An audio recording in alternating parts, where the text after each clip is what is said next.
ત્યાં સુધીમાં brokerage reports પર માહિતી સાથે જોડાય છે સહયોગી તૃપ્તિ કપૂરિયા. તૃપ્તિ, ગુડ મોર્નિંગ. કઈ રીતે આજે કયા સ્ટોક્સ છે જે બ્રોકરેજ હાઉસીસના રડાર પર છે? ગુડ મોર્નિંગ ચાંદની. આજે હું ખાસ કરીને 3 કંપનીઓ લઈને આવી છું. શરૂઆત આપણે સિમેન્સથી કરશું. તો સિટી તરફથી આપણને પરિણામ બાદ ન્યુટ્રલ રેટિંગનો રિપોર્ટ જોવા મળી રહ્યો છે. લક્ષ્યાંક તેમને 3,875 રૂપિયા પ્રતિ શેર કર્યા છે. અહીંયા તેમનું કેવું છે કે ત્રિમાસિક આધારે કંપનીના પરિણામ જે છે, કંપનીની ઓર્ડર બુક અહીંયા ખૂબ જ મજબૂત જોવા મળી છે. વાર્ષિક ધોરણે લગભગ 165% અહીંયા ગ્રોથ જોવા મળ્યો છે. સ્માર્ટ ઇન્ફ્રાનું એક મોટું યોગદાન પણ અહીંયા જોવા મળી છે. કંપનીની આવક લગભગ 15% વધી છે. અહીંયા અનુમાન સાથે ઇનલાઇન જોવા મળ્યા છે. રિકરિંગ પરંતુ એબિટા જે છે ત્યાં 24% એક ઘટાડો જોવા મળ્યો છે, જે અનુમાનથી લગભગ 17% થી 23% અહીંયા નીચે જોવા મળી રહ્યા છે. રિકરિંગ નફા પર નજર કરશું ત્યાં 28% ઘટાડો જોવા મળી રહ્યો છે. પરંતુ કોમોડિટી કિંમતમાં જે ઉછાળો આવે છે અને ફોરેક્સમાં જે ઉતાર ચઢાવ છે તેનું એક ઇમ્પેક્ટ પણ અહીંયા માર્જિનના ફ્રન્ટ પર જોવા મળી રહ્યું છે. ત્યારબાદ સિમેન્સ પર નજર કરશું તો નુમુરા તરફથી પણ ન્યુટ્રલ રેટિંગનો રિપોર્ટ છે. અહીંયા લક્ષ્યાંક તેમને 3,757 રૂપિયા પ્રતિ શેર કર્યા છે. અહીંયા તેમનું કેવું છે કે કંપનીની ઓર્ડર તો મજબૂત છે, પરંતુ ઓપરેટિંગ પ્રદર્શન જે છે તે અહીંયા નબળું જોવા મળ્યું છે અને FY 26-29 દરમિયાન અહીંયા પેટ CAGR જે છે તે 20% રહેવાના અનુમાન તેઓ રાખી રહ્યા છે. પરંતુ માર્જિન પર દબાણને કારણે કરીને EPS અનુમાન પણ લગભગ અહીંયા 4 થી 8% અહીંયા ઘટાડ્યા છે.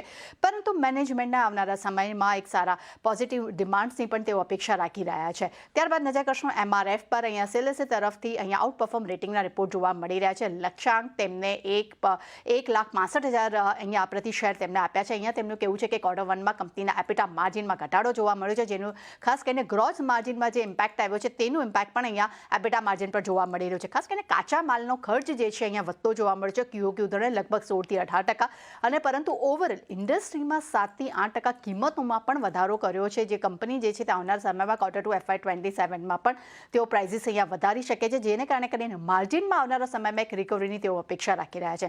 પરંતુ કોટક તરફથી MRF પર નજર કરશું, તેમને સેલ રેટિંગ યથાવત રાખ્યા છે અને અહીંયા ટાર્ગેટ તેમના તરફથી આપણને 1.25 લાખ રૂપિયા પ્રતિ શેર જોવા મળી રહ્યો છે. તેમનું અહીંયા કેવું છે કે કોમોડિટીઝની કિંમતોમાં જે ઉછાળો આવ્યો છે તેની સીધી ઇમ્પેક્ટ માર્જિન પર જોવા મળી રહી છે. એટલું જ નહીં, ક્રૂડ ઓઇલ અને રબરની પ્રાઇઝીસમાં પણ જે ઉછાળો આવ્યો છે, જેને કારણે કરીને આવનારા સમયમાં કંપનીના ગ્રોથમાં એક મર્યાદા જોવા મળી શકે છે.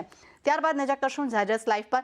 અહીંયા અલગ અલગ બ્રોકરેજ રિપોર્ટ છે. જેફરીસ તરફથી ખરીદારીની સલાહ સાથે લક્ષ્યાંક 1370 રૂપિયા પ્રતિ શેર કર્યા છે.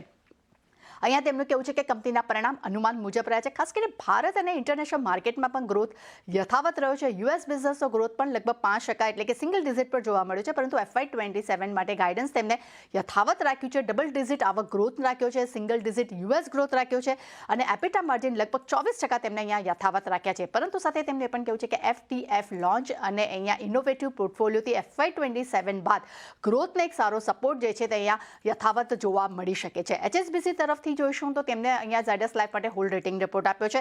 લક્ષ્યાંક તેમને 1100 રૂપિયા પ્રતિ શેર કર્યા છે. અહીંયા પણ તેમનું કેવું છે કે FY 27 માટે કંપનીએ પોતાનું ગાઈડન્સ યથાવત રાખ્યું છે, પરંતુ સામે સારોગ્લિટાઇઝર મેગ્નેશિયમ જે દવા છે તેનું US FDAમાં જે મંજૂરી મળશે તે ખૂબ જ એક મહત્વનું પગલું બની શકે છે. સેલેસે તરફથી નજર કરશું, તેમને પણ ઝાયડસ લાઇફ માટે આઉટ પરફોર્મ રેટિંગના રિપોર્ટ સાથે લક્ષ્યાંક તેમને 1310 રૂપિયા પ્રતિ શેર કર્યા છે. અહીંયા તેમનું કેવું છે કે USને બાદ કરતા દરેક સેગમેન્ટમાં કંપનીનું પરફોર્મન્સ ખૂબ જ સારું રહ્યું છે. એપિટા માર્જિન અનુમાન મુજબ જોવા મળ્યા છે, પરંતુ અધિગ્રહણને કારણે કરીને કંપનીના ઓપરેટિંગ ખર્ચ પર એક ઇમ્પેક્ટ જોવા મળ્યો છે. પરંતુ આવનારા સમયમાં ખાસ કરીને અધિગ્રહણ અને USમાં લોન્ચને ધ્યાનમાં રાખતા FY 27-29 માટે અનુમાન તેમને વધાર્યા છે. અને છેલ્લે નજર કરશું, સિટી તરફથી વેચવાલીની સલાહ ઝાયડસ લાઇફ માટે જોવા મળી રહી છે. લક્ષ્યાંક તેમને 1,040 રૂપિયા પ્રતિ શેર કર્યા છે. અહીંયા તેમનું કહેવું છે કે રિપોર્ટ મુજબ એપિટા માર્જિન 23% છે, પરંતુ અહીંયા મિરોબેગ્રોનને બાદ કરતા એટલે કે આ દવા જે છે તેનું સેલ્સ બાદ કરતા અંતર્ગત માર્જિન લગભગ અહીંયા 20% રહેવાનો અંદાજ તેઓ રાખી રહ્યા છે. એટલે તેમના તરફથી અહીંયા આપણને સેલ રેટિંગ જોવા મળી રહી છે. એટલે ચાની 3 અલગ અલગ બ્રોકરેજ રિપોર્ટ છે, દરેક પર એક સારી એવી એક્શન દિવસ દરમિયાન જોવા મળી શકે છે. જી તૃપ્તિ, આભાર આપનો સમગ્ર